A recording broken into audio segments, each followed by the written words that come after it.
Here, dry skeletal remains. Aware of those dynamics.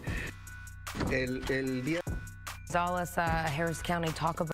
15 recibimos una llamada de una adolescente de 15 años que avisó que We've been listening to Sheriff Ed Gonzales, Harris County, talk about the case of the mother and boyfriend who are now both facing charges. In Andy, what we've been following since Sunday, 3 children abandoned in an apartment unit, and the decomposing remains of their 9-year-old brother also found in that apartment, and they were to appear in front of a judge this morning. That's right. Harris County Sheriff Ed Gonzales telling us this morning that the 15-year-old reached out for help, talked to a call taker, and advised that call taker that his brother had been dead for a year. Dry skeletal remains were found inside of that apartment. The children's mother, 35-year-old Gloria Williams, is charged with injury to a child by omission and tampering with evidence. Her boyfriend, 31-year-old Brian Coulter, has been charged with the murder of Williams' 8-year-old Just giving an update on the 8-year-old that was found in the apartment. Gloria Williams, who we do anticipate will be before a judge at any minute, and we'll be checking in with Brittany Jeffers and go to her live momentarily here. But we're going to stay with this press conference. The mother is being charged with injury to a child by omission and also tampering with evidence. The boyfriend in the case here, the 31-year-old Brian Coulter, Andy, that you mentioned, he's being held for a mental health evaluation, so he was not in court this morning, but we understand the judge did read the charges against him.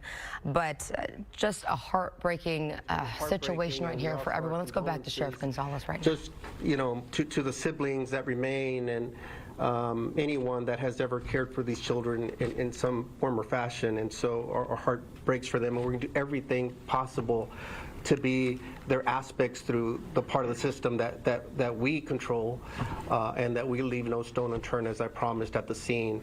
And we will also, our prayer, or my prayer, is that the remaining children find the love, support, and protection that they so desperately need and deserve, and that they have been missing for so long, and I hope that their future is better than their past.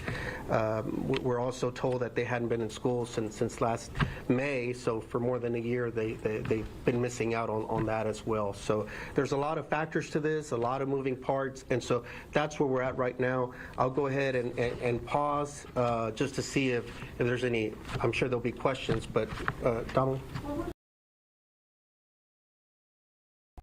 My goal developing a recipe at Blue Apron is to deliver the most amount of flavor in the least amount of time.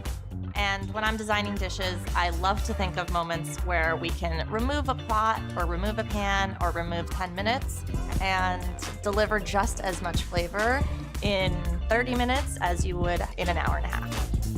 Blue Apron. What are the children's injuries? You said when you found them, they appeared to be malnourished and what were their injuries? Lieutenant, do you want to speak a little bit to the injuries, or does anyone know just the physical injuries? So the 9-year-old does have an injury to the jaw that we come to believe was caused to his jaw by the boyfriend, Brian Coulter, several weeks ago. There was no medical attention given for that injury. That injury is going to cause, or he's going to have surgery, and that surgery will happen soon. They were very thin. You know, one of the first things I asked them what are they hungry, and they said they were. And the first thing, I don't know if it was because we're cops or what, but they wanted donuts. So, and we immediately went and got them Shipley's donuts.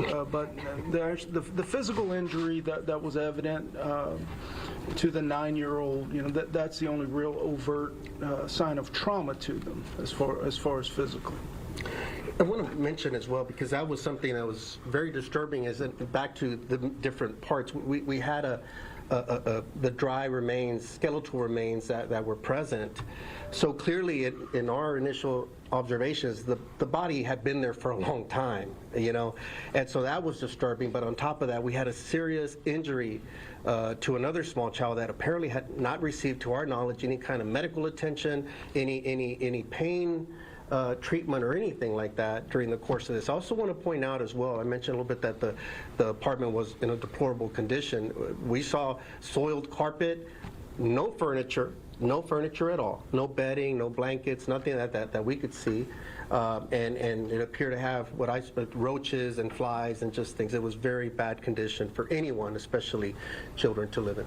I spoke with neighbors who were the ones helping give that 15-year-old food, and they didn't know there were 2 other boys inside that apartment. To your knowledge, did the 2 younger boys ever leave the apartment for several months? Were they stuck in the apartment? That's my understanding. Yeah, I do not believe that the 2 young boys were ever allowed to leave that apartment. There is some evidence that perhaps they were locked in, possibly different parts of the apartment, and they were not to leave that apartment, from what I understand. With what you can tell us, it obviously took, the 15-year-old was brave enough to call you guys, but it did take a year. Fear, what can you tell us about what he's saying, threatening? What took so long to call authorities? I believe it was absolute fear. There is one credit-killing mistake you must absolutely never make if you want to raise your credit score into the 700 and